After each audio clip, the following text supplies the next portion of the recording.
Allez, c'est Salut parti. Thomas, Salut François. t'es prêt pour la deuxième édition d'Essaimer le sens du voyage? C'est parti. Puis en plus, aujourd'hui, on est en bonne compagnie, très bonne compagnie, avec Aurore et Laurie. Ce qu'on va faire, tout simplement, on va vous proposer de vous présenter. Hein, Aurore, Oui. peux-tu nous dire qui tu es, ce que tu fais? Moi, je suis Aurore. J'interviens aujourd'hui en tant que directrice générale de l'hôtel C2. L'hôtel C2 est un hôtel boutique situé en plein cœur de Marseille, au centre-ville.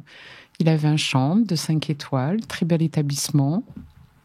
Et je suis venue aujourd'hui découvrir ce qu'était le terme prospective. Super, super. Et puis merci d'avoir accepté l'invitation. Un hôtel de haute gamme, une femme dirigeante. Je veux dire, on est super heureux de te recevoir et d'avoir justement ton expérience par rapport au sujet qu'on va traiter aujourd'hui. Laurie? Alors, bonjour, moi c'est Laurie Gréziac, donc j'ai fait 10 ans justement de prospective au sein du cabinet Futurible et j'ai monté mon entreprise l'année dernière pour continuer de faire de la prospective, mais en y ajoutant une part de fiction et de science-fiction. Donc j'écris des récits prospectifs et j'utilise la science-fiction comme outil de veille et d'analyse prospective. Est-ce que tu peux juste nous dire un peu plus ce qu'est le cabinet Futurible, parce que je suis pas sûr que Alors Futurible, c'est connu parce que c'est une revue à la base de prospective et là c'est un cabinet qui fait du conseil en entreprise pour les aider à se projeter dans le futur et à prendre des décisions éclairées. Ok. Super. Du coup, est-ce que tu peux nous dire un peu plus c'est quoi la prospective? Donner un peu une espèce de définition, un peu un peu la théorie autour de la prospective, qu'est-ce que c'est et surtout à quoi ça sert, quoi. Alors la prospective, c'est né en France dans les années 1960. C'est un peu Gaston Berger, le père de la prospective. Il l'a défini comme une attitude, et c'est toujours comme ça qu'on l'a défini aujourd'hui, qui est régie par 5 principes: voir loin, voir large, analyser en profondeur, prendre des risques et penser à l'homme. Donc voir loin, dans le sens où il faut prendre de la hauteur, faire un pas de côté, regarder un horizon assez lointain, 10 ans, 20 ans. Voir large, parce que la prospective, c'est aussi s'entourer d'experts. C'est vraiment quelque chose de pluridisciplinaire et l'idée, c'est vraiment d'avoir des points de vue d'acteurs, des points de vue divers et variés. Analyser en profondeur, la prospective fait un gros travail de veille et de documentation. Donc, c'est analyser les tendances lourdes. Il y a tout un vocabulaire autour de la prospective. Donc, les tendances lourdes, les ruptures, les incertitudes, les émergences, les signaux faibles. Donc voilà, c'est tout un travail de documentation. Prendre des risques dans le sens où il faut oser imaginer, il faut pas se brider, il faut vraiment penser à des futurs auxquels on ne veut pas penser, on n'ose pas penser. Donc voilà, et penser à l'homme, ça veut dire que l'homme est au cœur de cette activité. L'homme a un rôle à jouer sur le futur à son échelle, et la prospective est là pour aider les entreprises et les organisations à prendre les meilleures décisions possibles dans le futur.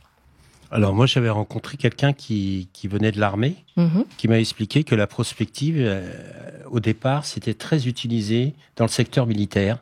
Tu peux nous en dire un peu plus là-dessus? Oui, c'était utilisé aux États-Unis. La prospective dans les années 40 a été utilisée a commencé à être utilisée dans le domaine militaire. Donc au début, c'était pas mal de rapports pour savoir si les impacts de telle ou telle technologie civile, quel impact il pourrait avoir dans le militaire. Et aujourd'hui encore, c'est très utilisé par l'armée. Il y a une cellule qui a été créée en 2020 en France qui s'appelle la Red Team, et qui est une cellule. Alors là, qui allie prospective et science-fiction parce que c'est une cellule qui a été créée et qui mobilise des rédacteurs, des auteurs de science-fiction, des designers, des scénaristes pour imaginer les menaces de demain pour l'armée. Et cette Red Team est challengée par une Blue Team qui est composée d'experts et qui challenge les scénarios, dit s'ils semblent plausibles, si voilà, ils sont exploitables par l'armée. Donc, c'est quelque chose de très sérieux. Alors, moi, j'ai une question parce qu'il faut que je la place, celle-là. Oula. Moi, je suis fan de James Bond. Okay. Je les ai tous vus, je ne sais combien de fois, etc. Et puis, James Bond, c'est plein de gadgets. Et donc, en 71, il y avait l'empreinte digitale, qui aujourd'hui est sur nos téléphones. Je veux dire, il y a eu la montre connectée, qui aujourd'hui fait partie de notre quotidien aussi.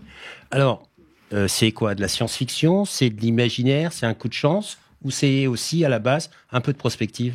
Alors, les auteurs de science-fiction sont de très bons prospectivistes. Après, la science-fiction n'est pas de la prospective. Je dirais que les auteurs de science-fiction font de la prospective. Il y a aussi un lien très fort entre la science-fiction et l'innovation, c'est sûr. Les deux se nourrissent. Par exemple, ce geste de zoomer sur le téléphone a été inventé par Tom Cruise dans Minority Report. C'est lui qui l'a imaginé et qui maintenant est devenu... le terme cyberespace vient d'un roman de Neil Stephenson. Voilà, les deux se nourrissent. Après, les buts sont quand même pas pareils. Les buts de la science-fiction, ça reste un art. Enfin, le but de la prospective, c'est d'aider les entreprises à se projeter. Donc voilà, le but n'est pas pareil. Mais par contre, on peut utiliser la science-fiction comme un outil en prospective. Les deux se complètent en fait parce que la prospective fait appel plutôt à des mécanismes d'analyse, d'analyse de tendance, et la science-fiction va plutôt faire appel à l'émotionnel. Et les deux combinés, on va créer avec la science-fiction, on va créer un choc, on va créer une surprise qui va parfois permettre aux personnes de se mettre en action, quelque chose que la prospective pourrait ne permettrait pas de faire parce qu'on peut rester bloqué devant un rapport plein de chiffres, et du coup la science-fiction permet de se mettre en mouvement et de s'immerger dans un futur possible. Et du coup, est-ce qu'il est vraiment toujours nécessaire de lier des rapports de prospective avec de la science-fiction ou un récit ou un texte comme ça? Ou est-ce que tu peux faire de la prospective de manière brutale, on va dire, et un peu factuelle comme ça? Non, on peut faire de la prospective de manière factuelle. Beaucoup en font et ça fonctionne très bien. En fait, la science-fiction et la fiction, peut-être que ça permet d'entrer plus vite en prospective. Parce que ça parle à tout le monde, donc sur des exercices courts, on peut peut-être utiliser la fiction, mais sinon la prospective peut s'utiliser sur des temps plus longs et sans fiction. Il n'y a pas de... Alors, pour nous, la prospective, c'est quelque chose de nouveau. On a voulu partir d'un cas concret, le cas de l'hôtel C2 ce matin. Et puis Thomas, toi, tu as organisé justement un atelier de prospective. Est-ce que tu peux nous en dire un peu plus justement avec les élèves de l'ESCAET?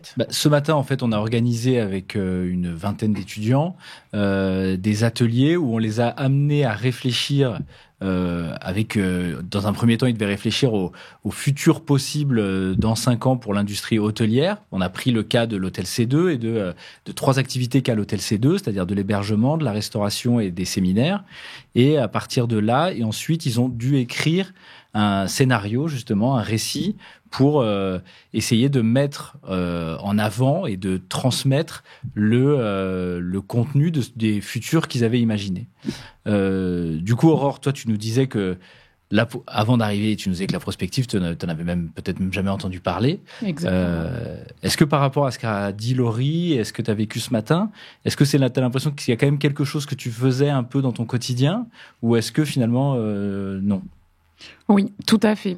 L'introduction de Laurie ce matin face aux étudiants m'a permis de comprendre que c'était un terme que je n'exploitais pas forcément au quotidien, mais que dans différentes phases de ma vie, à un moment donné, je me suis posée, je me suis projetée, que ce soit pour ma vie personnelle ou pour ma vie professionnelle.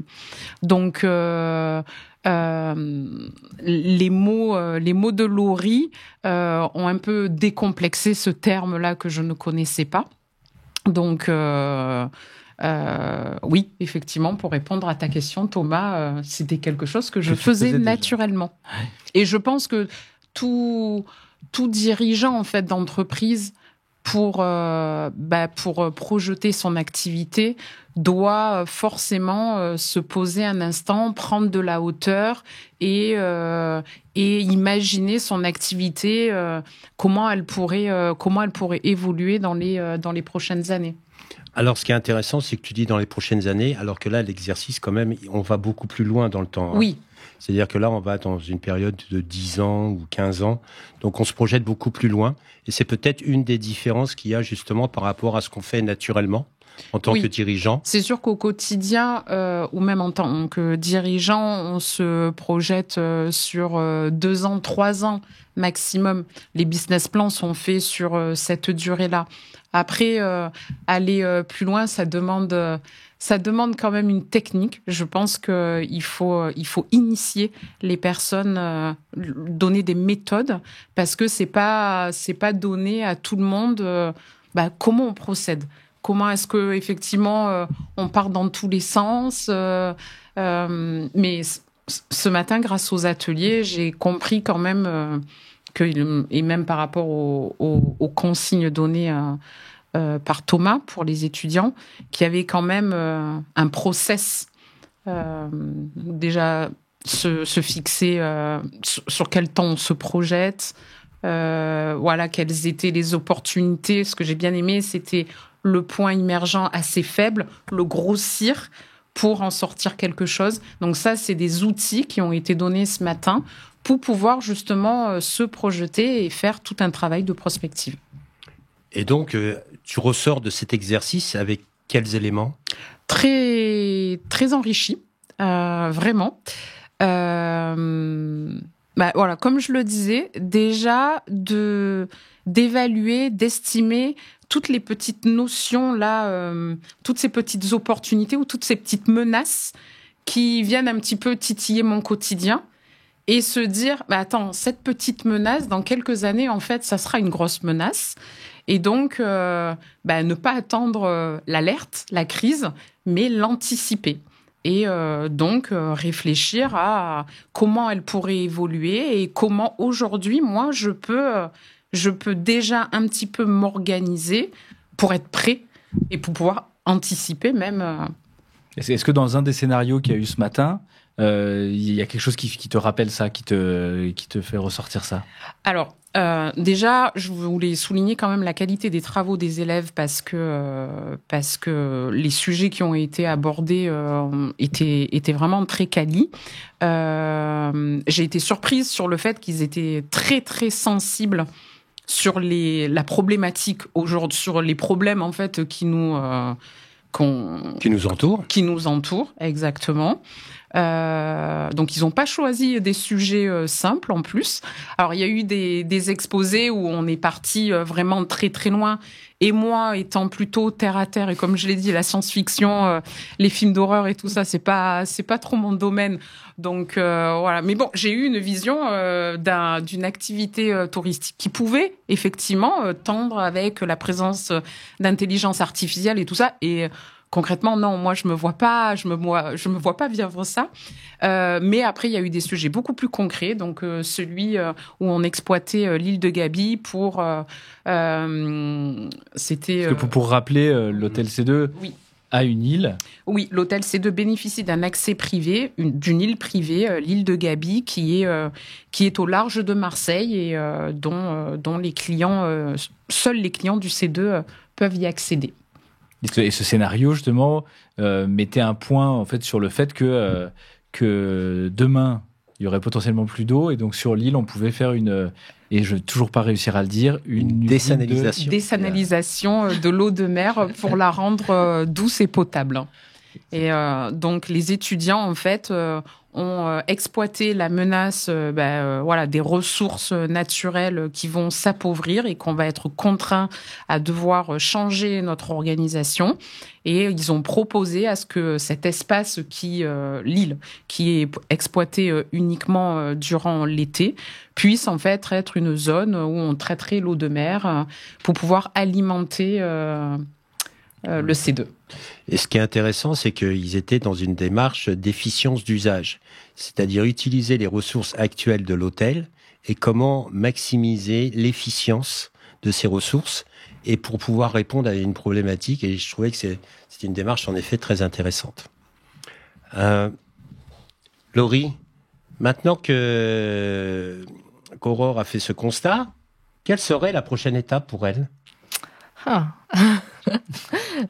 Alors, quelle serait la prochaine étape pour elle ? Eh bien, il faudrait, par exemple, qu'elle parte des différents scénarios proposés par les étudiants, même ceux qui font le plus peur, et qu'elle se demande, moi, dans ce scénario, comment je vois le C2 quelle stratégie je mets en place si ce scénario advient. Et comme disait Thomas tout à l'heure, il y a certains scénarios qu'on ne veut pas voir advenir. Donc, comment je fais pour pas que je sois impactée par ce scénario, pour l'éviter au maximum ? Quelle est ma différenciation ? Comment je fais pour échapper à ce futur qui ne me plaît pas ? Voilà. Et comment tu fais, justement, c'est une question que je me pose, parce que moi je regarde la prospective depuis quelques années maintenant. Comment tu fais ? Parce que quand tu as plusieurs scénarios comme ça, il y a des scénarios que tu es obligé de choisir. Aurore serait obligée de choisir, on va dire, entre les scénarios qui se présentent à elle. Est-ce qu'il y a des méthodes pour se dire, ce scénario, j'en ai pas envie, mais je dois quand même l'accepter, parce que ton cerveau doit te pousser à éviter certains scénarios, ou non ? Des méthodes pour éviter... Ou tu t'obliges ? Il faut s'obliger, je pense. Il faut s'obliger à choisir. Alors, on peut passer, justement, c'est ce que... Par la fiction, justement, on peut raconter des histoires. Donc, en fait, le fait de passer par la fiction, on raconte Et c'est aussi ce que fait le design fiction, en créant des artefacts du futur... Mais en passant par la fiction, on peut raconter le quotidien de quelqu'un dans un futur, et on peut aussi essayer de voir les côtés positifs. Il y a toujours un côté positif et un côté négatif. Donc il faut essayer de s'immerger dans ce futur pour mieux l'accepter, en fait. Et c'était intéressant dans les différents pitchs qu'on a eus ce matin. Il y en avait, même si c'était des scénarios un peu perturbants, il y avait ce côté narratif qui était très important. Et il y avait des scénarios qui étaient moins perturbants, mais le narratif n'était pas aussi impactant. Donc aussi, la prospective, c'est aussi l'opportunité de donner envie, justement, d'aller vers de nouveaux horizons. Oui, alors oui, alors on peut aussi, en prospective, il y a aussi des techniques pour... Par exemple, il y a une technique qui s'appelle le backcasting. Alors, on peut, par exemple, définir une vision. Donc, par exemple, en 2040, je voudrais que mon hôtel soit comme ça, qu'il ait mis en place tel ou tel service. Et après, on dessine les étapes qui ont permis d'arriver à cette vision. En fait, on déconstruit. Donc, on part de son futur souhaitable et on déconstruit toutes les étapes qui mènent à ce futur souhaitable. Donc, oui, il y a des techniques pour établir une vision positive et choisir des futurs souhaitables.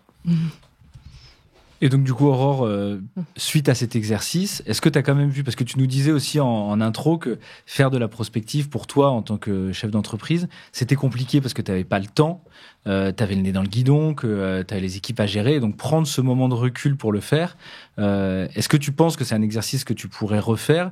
Ou est-ce que tu as vu certaines limites à l'exercice ? Est-ce que ça te semble... Est-ce que finalement, il y a des limites à ce qu'on a fait ce matin et par rapport à ton quotidien, à toi de dirigeant d'entreprise ? Honnêtement, il n'y a pas de limite. Pardon, il n'y aura pas de limite si je m'entoure. Si j'aborde ce sujet seul, ça me paraît très compliqué. J'ai bien vu là avec tous les différents profils des étudiants qu'il en ressortait des choses très très variées. Et en fait, la richesse, c'est de pouvoir collaborer avec mon équipe, avec des experts peut-être dans la matière, enfin avec différents intervenants. Mais c'est ce que disait Laurie dans son introduction. À la prospective, c'est aussi de voir large et de s'entourer de différents experts. Donc non. À plusieurs, on est plus fort.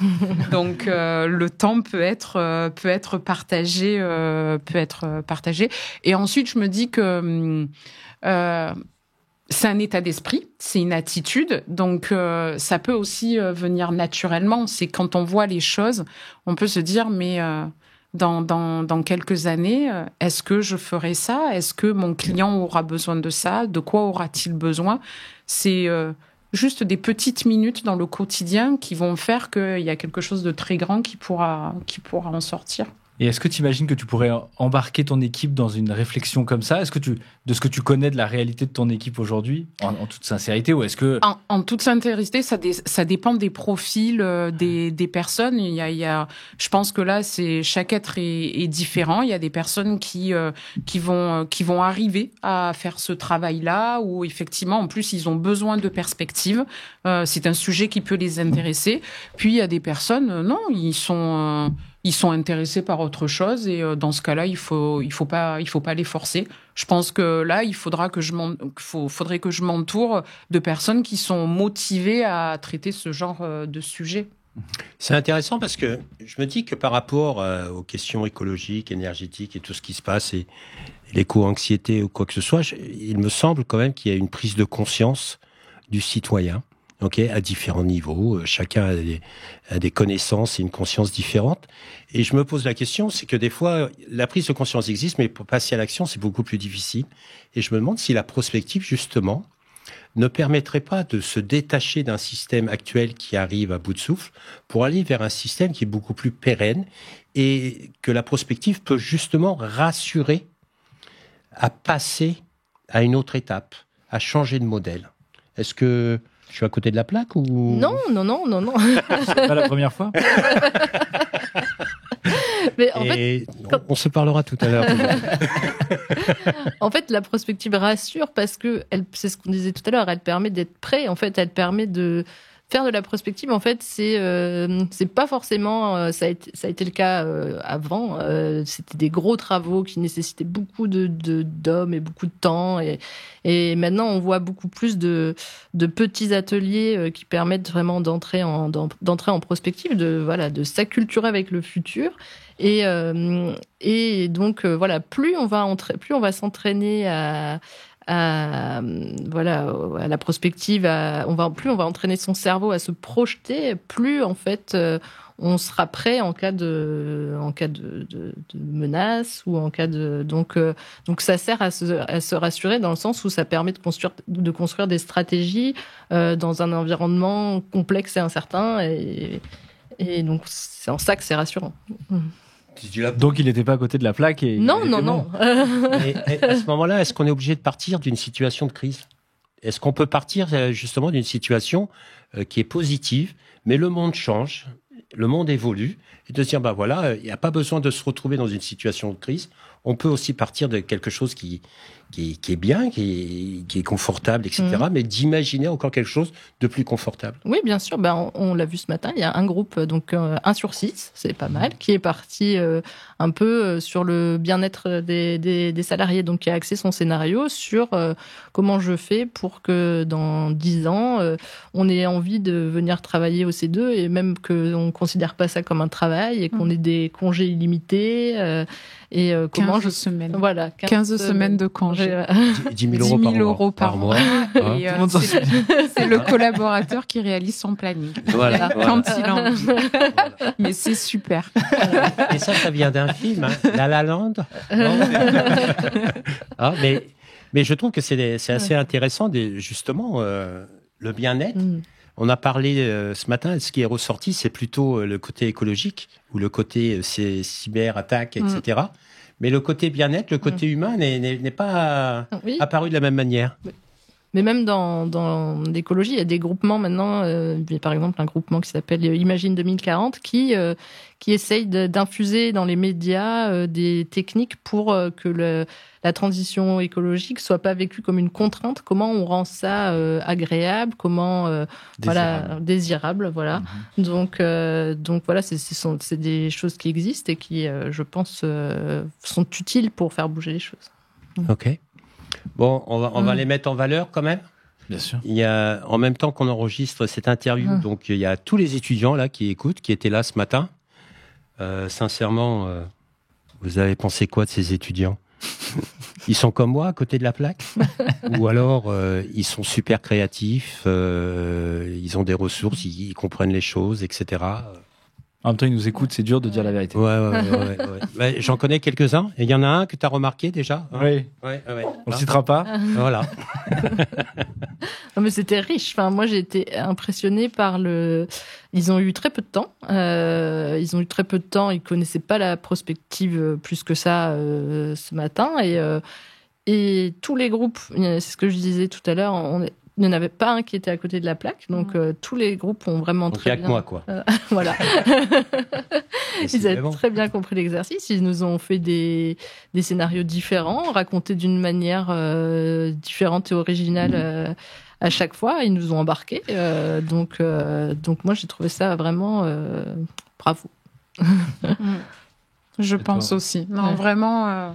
Bravo les étudiants. En plus, ils ont travaillé pour le C2. Moi, je repars avec plein d'idées. Finalement, moi, j'ai fait un grand pas aujourd'hui. Donc, non, merci. Vraiment, c'était très bien. Et oui, comme on le disait avec Laurie, on a été épatés déjà par leur envie de vivre ce moment avec nous. C'est pas du tout un sujet sur lequel, ils sont rentrés en classe à reculons et ils se sont vite immergés dans le sujet. Donc non, très très bien. Puis beaucoup d'imagination, hein. Oui, une créativité, une imagination. Toi qui anime justement ce genre d'atelier fréquemment, c'est quoi ton ressenti par rapport à ce matin? Moi, j'ai trouvé que, comme souvent dans cet exercice, ce qui est intéressant, c'est qu'ils pensent hors cadre. Je pense que Aurore aurait pu payer un cabinet de consultants très très cher pour avoir l'idée de l'usine de dessaline. J'arriverai pas à le dire. Dessalinalisation. J'arriverai pas à le dire. Mais je pense qu'elle aurait pu payer très cher un cabinet de consultants avec des étudiants qui ont trouvé ça en 1h30, 2 heures. C'est des exemples, mais tout ce qu'ils ont amené, je pense, fait réfléchir même des gens qui travaillent pas forcément pour l'hôtel C2. Enfin, moi, ça m'a fait réfléchir à des avenirs possibles, etc. Donc, je trouve que c'est toujours très intéressant. Puis ce qui est intéressant, c'est de voir, ce que je disais ce matin, c'est de voir l'évolution selon quand je fais cet exercice, selon l'actualité. Là, j'ai vu beaucoup plus de groupes qui étaient branchés sur l'intelligence artificielle, sur la dessalinalisation. Voilà, c'est ça. Sur la sécurité des data, etc. Et d'habitude, après le Covid, quand on l'a fait, les gens étaient très très branchés transition écologique. Donc, je sais pas demain quand on va refaire l'exercice, s'il y a une autre actualité, les gens ils vont penser différemment et c'est intéressant de voir en fait comment ça évolue, quoi. Alors les jeunes, en général, ils sont pas encore trop formatés par l'expérience travail, entreprise, etc. Et la question que je me pose, c'est que quand on va dans une entreprise où il y a des salariés, ça fait 10, 15 ans, qui travaillent soit dans la même entreprise ou dans le même secteur d'activité, est-ce que justement, c'est aussi facile de lâcher prise et de s'ouvrir vers le chemin des possibles ou de l'inimaginable ou de l'impensable? Non, c'est pas facile. C'est pas facile, mais c'est pour ça qu'on est là.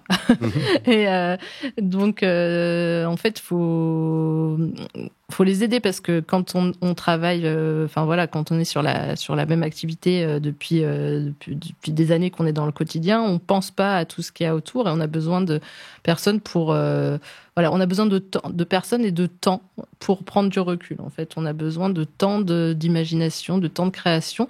Même si on est dicté par des urgences, je pense que c'est un temps nécessaire. Il faut de temps en temps avoir des temps de réflexion sur son activité, sur le monde qui nous entoure. C'est indispensable pour moi. Alors, on en a parlé ce matin du temps, hein.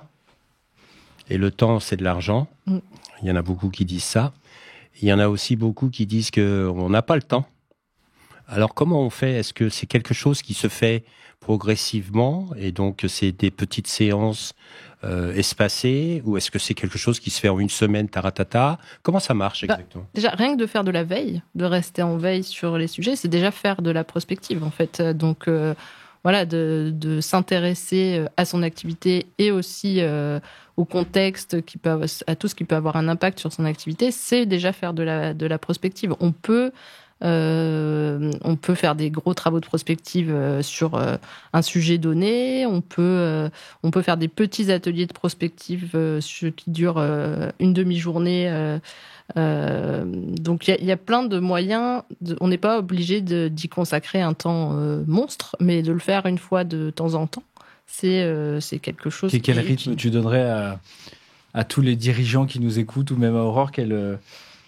C'est difficile pour toi de donner un rythme? C'est difficile de donner un rythme. C'est une ouverture d'esprit. C'est ce qu'on disait. Ça peut être aussi si Aurore a vraiment un sujet qui l'interpelle et qui, comme voilà, on parlait de la raréfaction des ressources en eau. Ça peut être sur un sujet particulier aussi, d'imaginer toutes les conséquences que ça peut avoir. Voilà, ça peut être au cas par cas sur un sujet qui commence à devenir. Voilà, il faut pas attendre que, c'est ce qu'on disait. Faut avoir une attitude.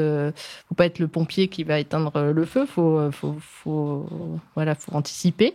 Mais sur des petits sujets qu'on voit émerger, on peut se mettre à réfléchir sur les conséquences possibles et comment on va établir une stratégie. Ça peut être une fois de temps en temps sur un sujet particulier.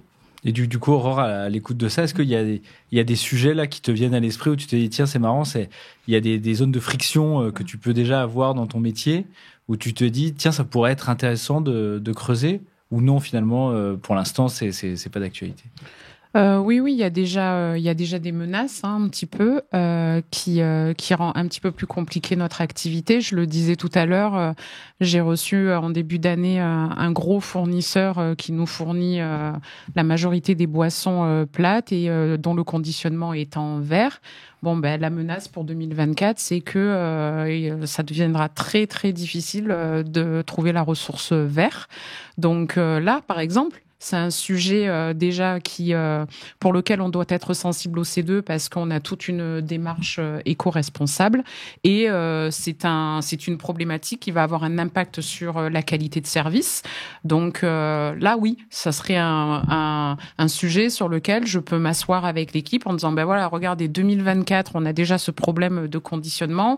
Quel va être l'avenir? Quelles sont les solutions que l'on peut apporter maintenant pour tendre à quelle autre solution dans les années futures.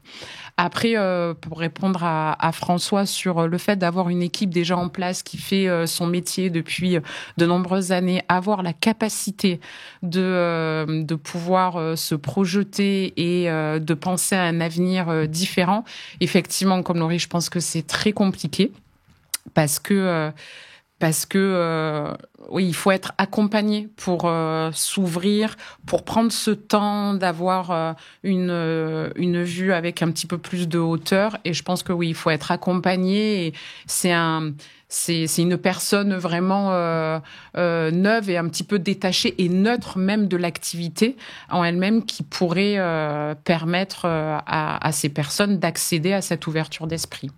Oui, c'est un pas à la fois, quoi. Un petit pas, un petit pas, un petit pas. Ouais. Très bien. Tu as d'autres questions? Écoute, une dernière question que je tente, même si tu m'as dit de pas le faire, je la tente. Allez, même.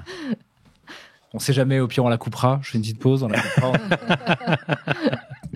Vas-y. Alors, on sait. C'est quoi On a entendu. Ils savent déjà. On a entendu. Mais même, elles ont eu le temps d'y réfléchir. Mais non, on n'y a pas pensé. Alors, On se dit, va pas la poser. je la pose quand même. Je me dis, je la tente. On sait jamais s'il y a une bonne réponse. Enfin, une bonne réponse. Il y a pas de mauvaise réponse. C'est ça, il n'y a pas de mauvaise réponse. Alors, quel est, pour vous, l'avenir du tourisme dans les 5-10 ans à venir? Ou de l'hôtel C2, peut-être pour toi? Alors, rendez-vous en 2040. L'hôtel C2 est dans un tunnel sous l'île de Gabi. Voilà, c'est ça, ok. On a des VPN de partout pour le cyberattaque. Il y a des DJ. Il y a des DJ, mais c'était pas ça. Non, c'est pas les hackers. Hackers. C'était les hackers. Ah non, mais moi, on peut intégrer On les DJ. intègre les DJ. Voilà, occulte, pas de lumière du jour, mais des écrans de partout. L'eau de mer est transformée en eau douce. Voilà. Et le Non. DG Et le DG C'est une intelligence. est une intelligence artificielle. Aurore est une intelligence artificielle. Et moi, ça m'a fait peur parce que mon jeune fils, qui doit faire un choix de métier par rapport au cycle scolaire, l'autre jour est revenu d'un forum de métier, il m'a dit « Papa, je vais être dans l'hôtellerie ». Et ben pourquoi tu as eu peur? Mais j'ai eu C'est peur beau, parce que, bien. imagine, est-ce qu'il a un métier? Parce que justement, Il y a de l'avenir. Alors, pour répondre plus sérieusement, je pense que l'hôtellerie de demain, en tout cas, ou le tourisme de demain, effectivement, on va intégrer tous ces paramètres, ces menaces.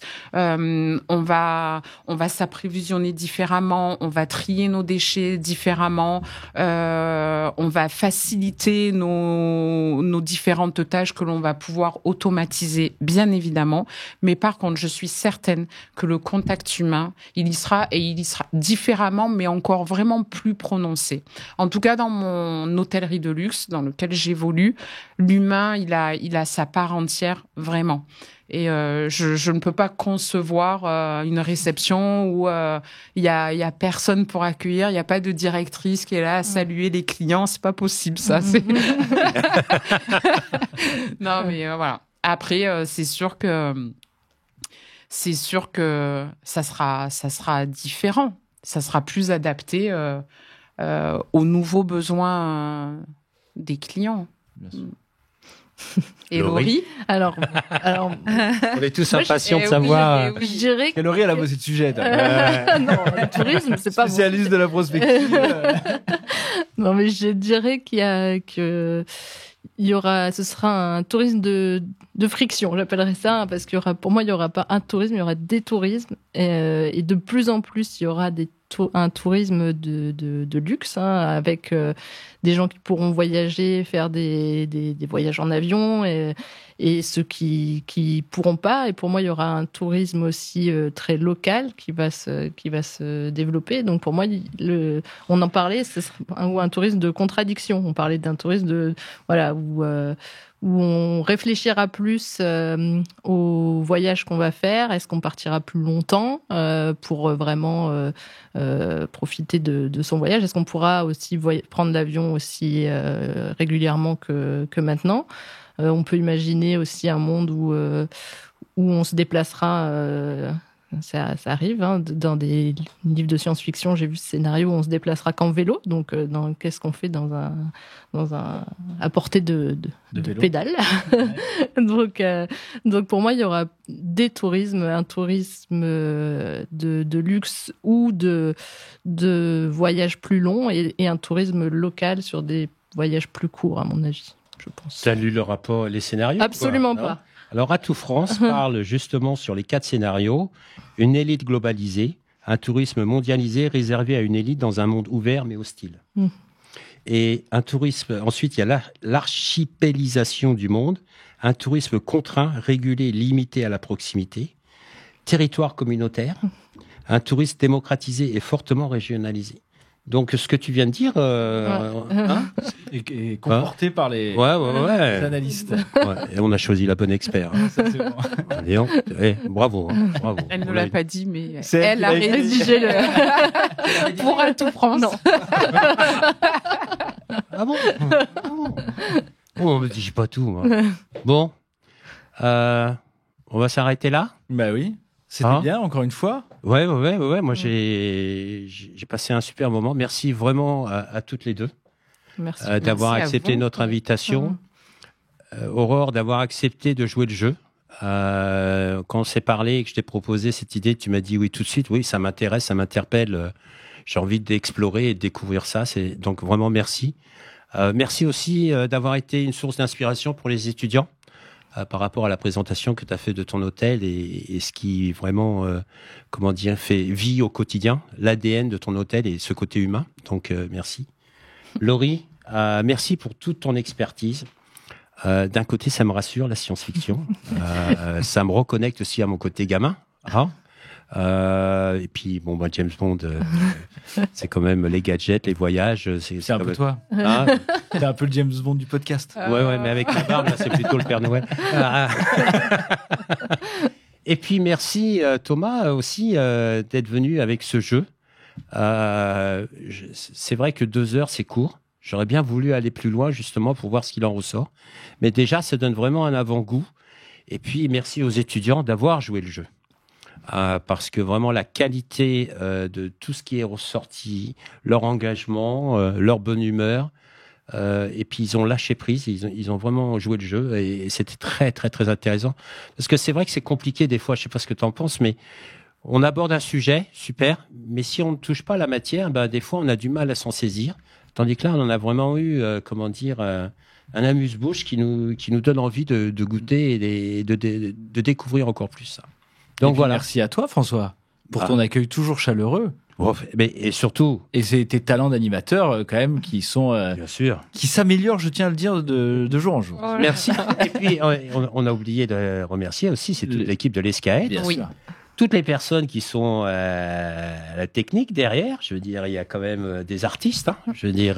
Puis on peut en profiter pour remercier l'Académie, nos parents. Oui. Et sans oublier mon chien Taco. Alors, parce qu'on y est. Et voilà. Et puis, on se quitte avec un il y a quoi? Il y a un slogan? Je sais pas. Là, par exemple, tu vois, essaimer le sens du voyage. Allez, écoutez, on peut porter un petit toast. Allez, on fait un toast. Allez, voilà. Alors, il n'y a pas d'alcool. Hein. Voilà. Merci. Merci. Merci.